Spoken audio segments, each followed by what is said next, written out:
C'est parti. Alors, bonjour à tous. De retour en France, j'ai mis le béret pour vous le signifier. Donc j'ai pas réussi à me coiffer, du coup, bon. On s'habille. Bon, c'est un plaisir de vous retrouver. Franchement, cette absence de quelques mois m'a vraiment fait réaliser le bien fou que me faisait cette chaîne, et en très peu de temps, parce que la chaîne finalement est assez récente. Avoir un espace de libre parole, se confronter à des critiques intelligentes de mes idées au travers de vos commentaires, recevoir aussi beaucoup d'approbation, ben évidemment, ça fait plaisir et ça me fait beaucoup de bien. Pendant ces mois, j'avais pas le temps de produire des vidéos, mais j'ai beaucoup écrit. Et quand j'avais le temps, je lisais pour travailler des sujets à venir. Donc la chaîne était publiquement en pause, mais en réalité, le travail n'a pas cessé. Je veux aussi saluer tous les abonnés sur Insta. C'était aussi super agréable d'avoir certains d'entre vous qui prenaient de mes nouvelles, qui réagissaient aux stories, qui venaient discuter. Et pour ceux qui ne me suivent pas sur Insta, je vous l'affiche, il est impératif de vous joindre à nous. Et donc, pour remettre la machine en route, je vais vous faire un retour d'expérience. Alors je ne vais pas vous raconter ma vie, mais plutôt me servir de mes aventures pour vous parler de wokisme, d'immigration, de machisme, des LGBT, de la politique, de discrimination raciale aussi. D'ailleurs pour parler de ça et pas employer le mot interdit, je dirais ratata pour désigner ce qui s'affiche à l'écran. Je ne veux pas finir censuré comme Greg Toussaint ou Papacito. De surcroît, des collègues vidéastes qui ont été frappés par les foudres de YouTube m'ont averti sur le vocabulaire sans filtre que j'utilise, donc désormais méfiance. Bref, l'idée c'est de vous inviter avec moi dans ce voyage pour vous faire survoler ce continent que j'ai adoré, vous faire découvrir par le récit mes aventures tout en comparant avec la France. Est-ce que l'Occident est seul à vivre ces fléaux, ou est-ce que dans des pays du tiers-monde on retrouve les mêmes problèmes? Eh bien, cette vidéo, c'est du récit, c'est de l'histoire d'aventure. Ouvrez-vous au monde, je vous amène avec moi, je vous garantis que vous allez manger du croustillant. Donc commençons directement par une mise en contexte. Pour être bref, en 2022, je termine mes études et je prends la meilleure décision de ma vie, qui est de travailler de juillet à décembre pour faire des économies et partir en janvier en Amérique du Sud pour réaliser des reportages. Ma cible, c'est la culture, les traditions et les populations indigènes. Je veux vivre dans des communautés autochtones et filmer leur mode de vie. C'est cohérent avec ce que j'aime, le droit, la science politique, bref, comprendre et analyser comment les sociétés fonctionnent, d'autant plus que partout dans le monde, l'américanisation a uniformisé les cultures, et j'avais besoin de retrouver des cultures aux héritages ancestraux qui sont encore des cultures vivantes. À ce moment, je ne sais pas comment faire, je doute énormément, j'ai 24 ans, mes études ne m'ont pas mené à une profession conventionnelle comme on s'y attend. Mais c'est cohérent avec l'esprit libre que j'ai, c'est mon choix, je dois l'assumer. Mes parents me regardent et moi je me regarde, je suis face à moi, et la question c'est: est-ce que tu as la capacité intellectuelle, humaine, ou la force de caractère pour mettre en œuvre tes rêves? Mais bon, on va s'en tenir au contexte du voyage. Ces conséquences, vous les reverrez quand les reportages sortiront, car oui, j'ai réussi à réaliser les reportages et ils sont au-delà de mes espérances. Donc là, je vais répondre à la question générale: est-ce que l'Amérique du Sud est dans la même merde que l'Europe, s'agissant du wokisme, de l'immigration, des LGBT, du ratata? Donc, commençons par une petite introduction de la configuration politique générale. J'ai parcouru 3 pays que sont l'Argentine, le Chili, la Bolivie. Par-dessus tout, l'Argentine et la Bolivie, qui représentent 5 mois de voyage à eux seuls. Et mon voyage fut particulièrement marqué par le temps passé avec des locaux à discuter. Vraiment, 80% du temps, je n'étais pas seul, j'étais avec des locaux rencontrés sur place. Premièrement, l'Argentine, c'est un pays européen. Je n'ai pas du tout été dépaysé par la population, si ce n'est que c'est un peuple exceptionnel, des gens formidables, qui respire l'entraide, l'amour, la fierté, l'amitié, la bonne humeur. Donc ça des pays de la France. C'est aussi un pays économiquement dans la merde, une inflation de dingue, si bien que quand tu as des euros sur ton compte, tous les jours, tu gagnes de l'argent. Pendant que vous, vos euros perdaient de la valeur en France avec l'inflation, les miens gagnaient chaque jour en Argentine. Le taux de change a augmenté significativement chaque jour. Je suis arrivé, 1 euro c'était 380 pesos, 6 mois après, 1 euro c'est 530 pesos. Sachant qu'à Salta, région très peu chère, je me détruisais les tripes avec 600 pesos, donc 1,20 €. Je vous laisse imaginer l'indécence de mes repas. Je vais garder caché ce qu'il y a ici, mais c'est peu reluisant.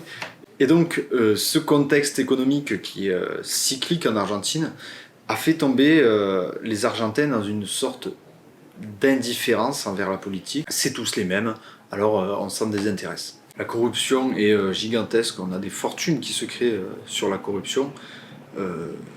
C'est des secrets de polichinelle, c'est à peine caché, tout le monde sait qui est corrompu. Ça ne fait plus scandale et la presse est sous pression quant aux enquêtes de corruption. Ça peut vous valoir de vous trouver malencontreusement sur la trajectoire d'un calibre 12. Ce serait bête. Pour pallier à ce désintérêt, le vote est obligatoire. Et la victoire est à qui réussira à donner la meilleure image avant l'élection. Le pouvoir a un coup d'avance grâce au financement de l'État. Par exemple, tous les étudiants ont reçu un ordinateur gratuit du gouvernement quelques semaines avant une élection. Et ce qui fait le clivage aujourd'hui, c'est comme en France, entre conservateurs et progressistes. En revanche, en Bolivie, on a un paysage politique un peu différent du fait de la radicale différence sociétale. On est dans un État plurinational, pluriethnique, c'est constitutionnalisé, les peuples autochtones ont des droits, des prérogatives culturelles. Il y a la justice étatique et la justice des Aylus, qui sont des sortes d'organisations communautaires et administratives. Il y a le castillan qui est parlé partout. Il y a aussi l'Aymara, le Quechua, qui sont parlés dans les campagnes, dans les quartiers ou les villes où sont présentes ces communautés. Et ce sont des langues totalement vivantes. S'agissant du wokisme, le wokisme c'est le nom qu'on donne à une mouvance politique et idéologique qui considère être conscient que les minorités dans les pays occidentaux sont opprimées par la classe blanche et masculine, sont entendues comme minorités les personnes non blanches, les personnes non hétérosexuelles, les personnes non mâles. Ça oui, apparemment, les femmes sont une minorité. Bref, en Argentine, le wokisme arrive. Je répète que l'Argentine, c'est un pays très attaché à l'Europe et assez détaché des États-Unis. Ce qui m'a surpris, car j'avais cette idée de l'Amérique du Sud précarée des États-Unis. Au Chili, en revanche, c'est les États-Unis. Les Chiliens sont complètement américanisés. Si tu enlèves la langue, c'est la même population.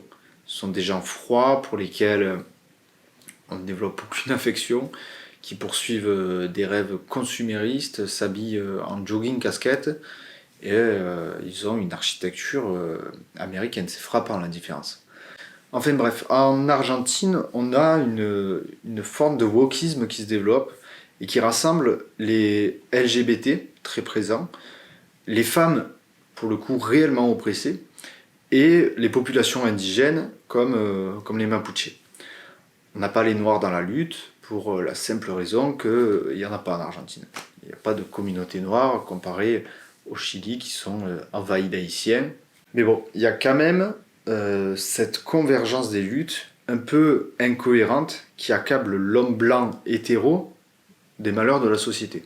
Je me suis retrouvé dans une scène délirante à San Martín de los Andes où il y avait un type qui revendiquait des aides pour se faire couper les couilles.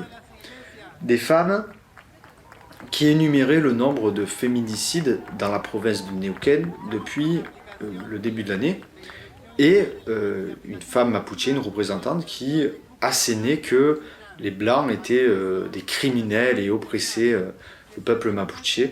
Donc on se retrouve avec une scène où tu as une femme qui dénonce des enfoirés qui ont tué leur femme en les tabassant, et elle joint cette revendication avec un gars travesti qui veut se faire cisailler les boules avec l'aide des impôts des travailleurs, une femme du peuple mapuche qui explique que les blancs sont d'énormes merdes criminels qu'il faut chasser de ses terres. Et à ce moment, je réalise un reportage sur les Mapuches et j'ai ensuite compris, en intégrant la communauté et en me rapprochant d'eux, que ce peuple n'avait que très peu de revendications culturelles et simplement de vie culturelle traditionnelle, et que leur lutte était surtout territoriale et ratata. Ce qui, au final, explique cet opportunisme politique où on se greffe à n'importe quoi juste pour faire du bruit, et peu importe la cohérence des discours auxquels on se joint. Et donc durant ce périple, j'ai rencontré un ami argentin, professeur de biologie au collège et à l'université, et il m'a raconté une réunion qui s'est tenue entre professeurs et certains qui étaient partisans de la théorie du genre, dont la directrice de l'université demandait à ce que mon ami n'utilise plus les termes de mâle et femelle pour parler de biologie humaine. Non, il lui demande d'utiliser un vocabulaire neutre et de réserver des heures de cours pour présenter la théorie du genre aux élèves. Pour faire court, mon ami c'est un gars avec qui tu vas pêcher des truites à la main dans une rivière, avec qui tu montes dans les Andes avec des chevaux à moitié sauvages, avec qui tu manges de la barbaque, tu marques au fer rouge les vaches, tu te baignes dans de l'eau gelée. Et surtout, c'est un gars passionné par le vivant, c'est un gars qui fait des observations du réel et qui travaille pour enseigner ce qu'il voit. Comment vous dire, que quand tu demandes à un prof qui n'est ni dépressif, ni allergique au soleil, qui passe son temps dans la campagne, qui, à la place d'être en carence de vitamine D, prend le soleil sur un cheval, quand tu lui demandes de ne pas dire aux étudiants que la trompe entre leurs jambes est un appareil reproducteur, et aux étudiantes que la cavité qu'elles ont au même endroit est destinée à accueillir la trompe mâle, c'est comme demander à un pâtissier de ne pas différencier une pomme et une courgette pour faire une tarte aux pommes. Bref, la grande déraison est présente, le virus se propage, mais il y a des gens comme mon pote qui tiennent bon, refusent catégoriquement de dévoyer la science au profit de théories sociales ou carrément psychiatriques. Ensuite, en Bolivie, j'ai une anecdote sur le même sujet. J'étais dans la campagne, on faisait des pommades médicinales avec, c'est pas un chaman, mais un médecin traditionnel aymara qui utilise les vertus médicinales des plantes. Et il y avait Wara Wara, qui est une sorte de maître de cérémonie ancestrale, une femme qui est devenue mon amie, qui a une force exemplaire, une autonomie et une indépendance que j'admire, je vous en parle après, et qui raconte une histoire sur les transsexuels. Donc elle vit à El Alto, la capitale aymara, qui est sur les hauteurs de La Paz, qui est la seconde plus grande ville du pays. Et elle raconte que dans la ville, certains jeunes deviennent fada car ils veulent changer de sexe.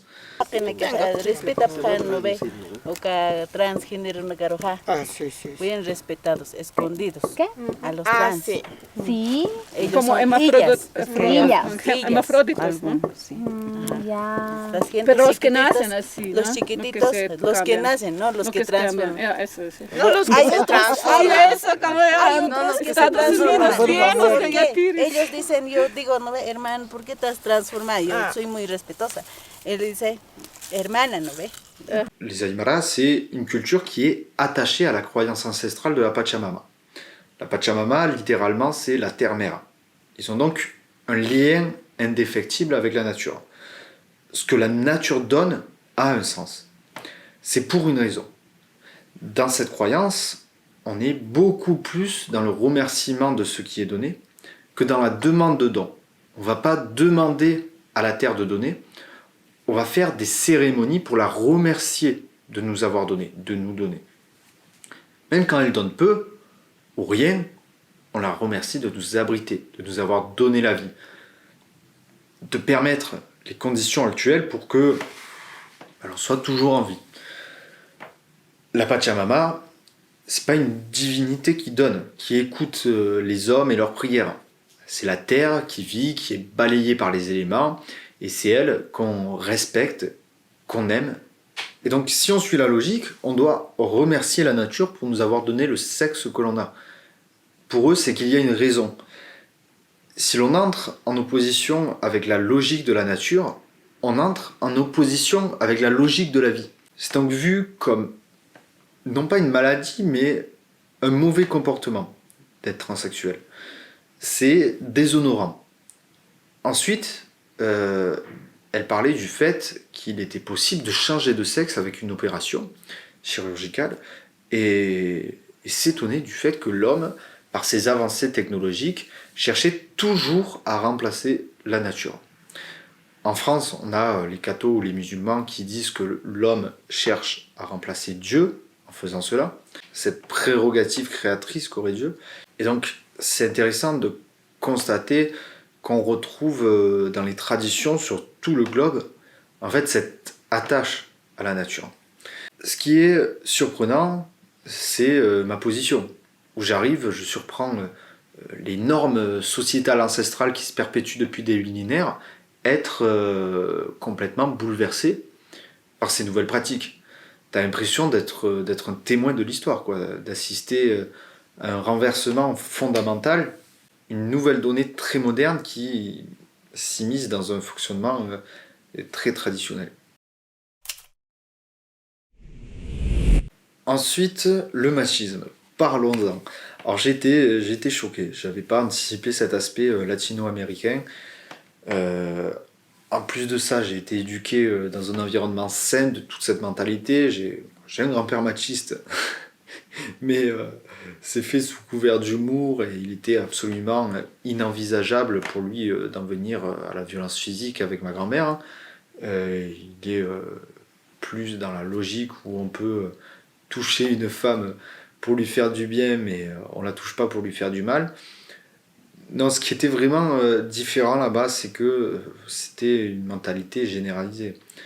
Alors évidemment, tous les hommes ne sont pas comme ça, certains sont fidèles, il existe tout type de caractère, mais globalement, l'homme latino est macho. Encore une fois, ça ne veut pas dire que tous les machistes vont frapper leur femme, loin de là. Mais on va... mais on a cette culture de la femme instrument, la femme potiche qui ne parle pas en société, la femme qui ne peut pas élever des enfants seuls. Alors que pour le coup, ça c'est assez commun, car les femmes en ont marre de l'infidélité des hommes, quittent leur mari lorsqu'ils les trompent, ou à l'inverse lorsqu'ils sont trop possessifs. Et donc elles se retrouvent seules et refusent de se remarier pour avoir à revivre la même chose. Et comme c'est le cas de mon amie Aymara qui a une fille et ne veut pas se remarier car les hommes lui demandent de rendre des comptes quand elle va au Pérou ou dans des régions de Bolivie pour diriger des cérémonies traditionnelles par exemple. Pour avoir parlé avec beaucoup de femmes du sud de l'Argentine jusqu'au nord de la Bolivie, c'est indéniable. Le machisme est présent, l'infidélité est commune, généralisée. Et quand je parle de machisme, sans énumérer tout ce que j'ai pu constater ou entendre, le machisme, c'est de considérer que la femme est inférieure à l'homme dans tous les domaines, et que donc, elles doivent occuper dans la société des fonctions secondaires ou subordonnées à l'homme. Et cela s'accompagne souvent d'une virilité excessive mise en avant.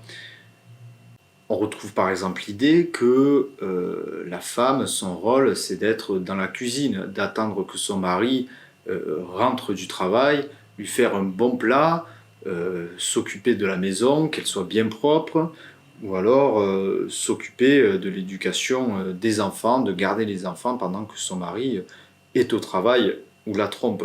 Donc on pourrait me dire, oui, mais certaines femmes veulent cette position. Eh bien, oui, Mais dans ce cas-là, c'est une position qui n'est pas imposée par le mari. C'est quelque chose qui est consensuel dans le couple, c'est une position qui est acceptée par la femme, qui est un choix de vie qui lui convient.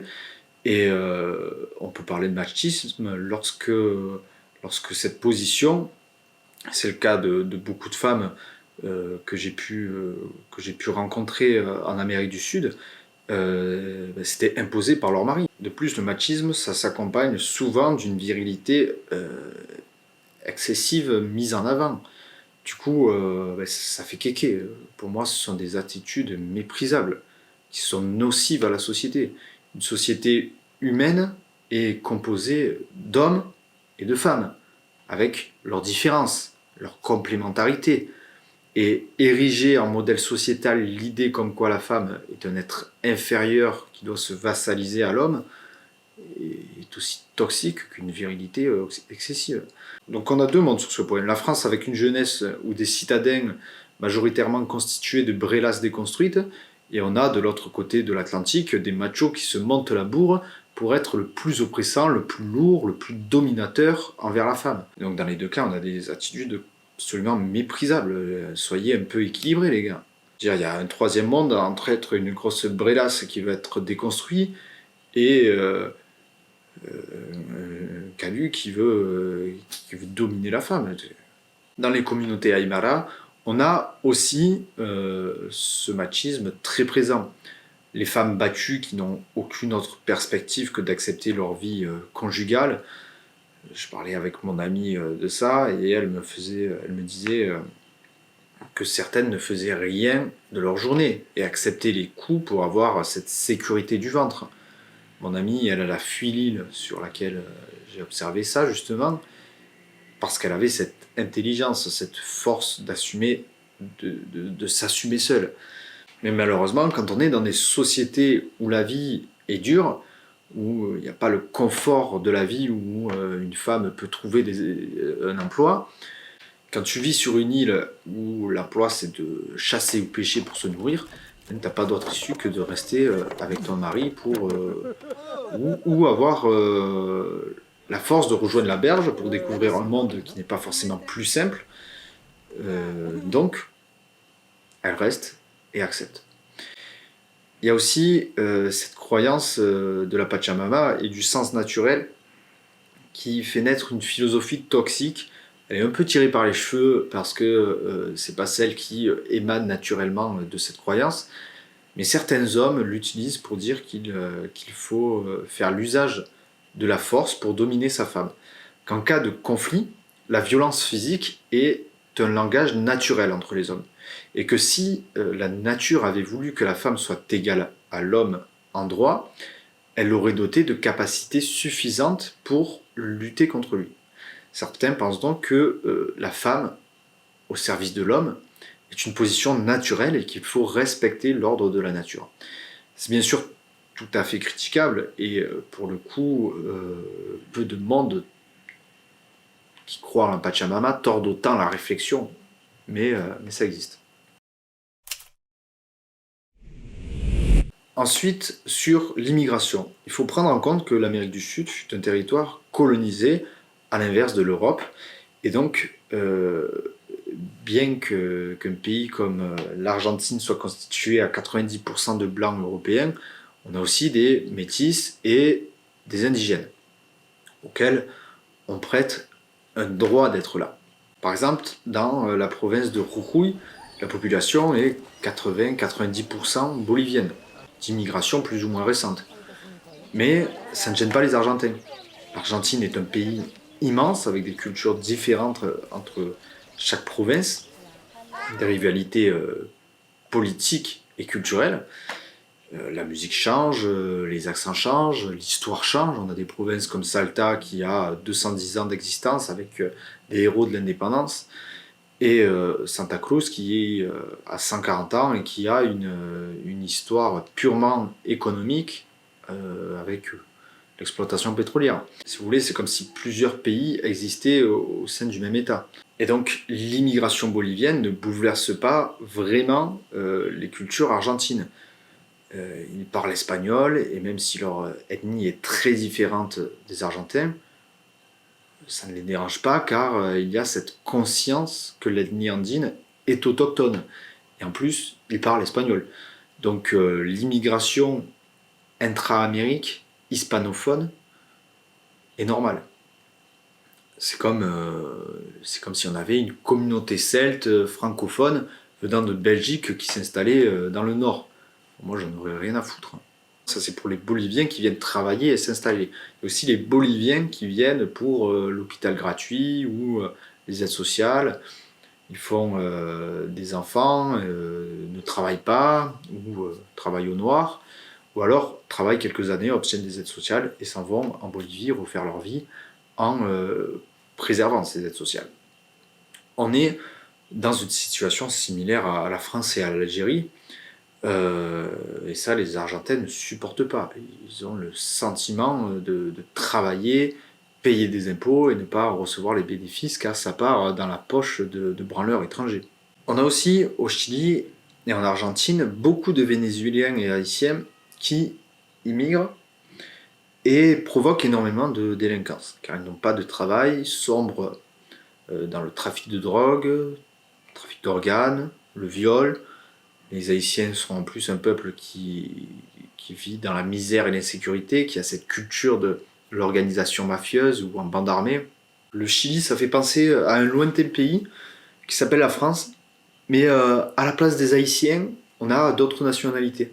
On peut se targuer qu'elles sont diverses, qu'elles viennent de toutes parts. C'est un bonheur.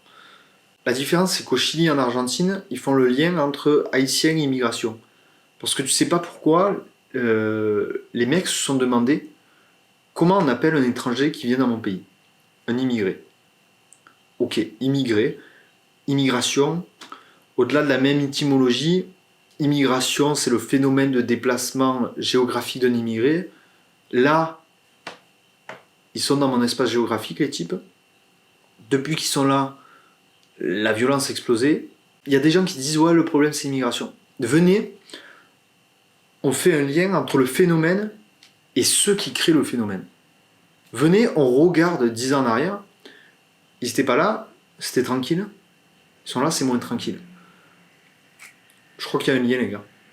Les gars, je crois qu'il y a un lien. En France, la connexion n'est pas encore faite. On a plus la fibre qu'au Chili, mais la connexion se fait pas. L'info va vite, mais je crois qu'il y a un virus qui s'appelle la bien-pensance qui empêche l'information d'arriver dans l'ordinateur de contrôle, tu vois. Du coup, le pare-feu est défaillant et il n'empêche pas les données qui n'ont rien à faire dans cet ordinateur de passer. Et donc ça passe, et après, bon, l'ordinateur, il y a trop de trucs dedans et ça fonctionne plus, quoi. Par contre, c'est drôle parce que je parlais à une Chilienne et je lui disais, mais il n'y a que des cons au Chili. Et elle me dit, oui, il y a 10 ans, c'était pas comme ça. Les Haïtiens sont arrivés, ont créé beaucoup d'insécurité et les Chiliens se sont divisés sur est-ce qu'il faut les accueillir quand même parce qu'ils vivent dans la merde là-bas. Et donc, il y a des tensions qui sont nées entre les Chiliens et ils semblent irréconciliables. C'est une chanson qui me fait étrangement penser à celle qui se chante sur le territoire français. Et c'est drôle d'entendre qu'avant, en France, tous les gens s'entendaient bien dans la rue, aujourd'hui, tout est froid. Tu vas au Chili, c'est l'air glaciaire. Hein. T'as froid, les gens ne rigolent pas, les gens ne se parlent pas, les gens font la gueule. Et quand t'entends que 10 ans à peine avant, dans la rue c'était la fête, c'était comme en Argentine, tout le monde était agréable, tout le monde s'entraidait, t'as du mal à le croire. Enfin bref, je pense que cette vidéo est assez longue, j'avais pas mal de choses à raconter, je pense que c'était intéressant de les dire, de faire le lien avec la France. On va réattaquer le rythme des vidéos. Moi je développe plein de projets de reportage aussi pour cette chaîne, donc du coup voilà, j'ai développé ça, le reportage des traditions en Amérique du Sud. Maintenant j'ai envie de le faire en France, donc ça viendra sur la chaîne. Et à l'avenir il y aura aussi des vidéos plus basiques dont mes abonnés actuels ne sont pas forcément la cible, du type qu'est-ce que le grand remplacement, et qui s'adressera à des gens qui ne sont pas patriotes ou qui sont sous pression de cette bien-pensance. Et ça, je le ferai pour rester dans mon objectif qui est de réconcilier les Français avec la nation. Vous êtes des convaincus, on ne réconcilie pas deux choses qui ne sont pas en conflit. Et donc voilà, j'aborderai, pas exclusivement, mais aussi ce genre de sujet un peu plus certainement basique pour vous, mais qui permettront à certaines personnes de s'extirper de la bien-pensance. Je vous remercie d'avoir regardé cette vidéo jusqu'à la fin, et on se retrouve bientôt, et rendez-vous sur Insta, il y a du contenu en permanence, et on discute. Ciao!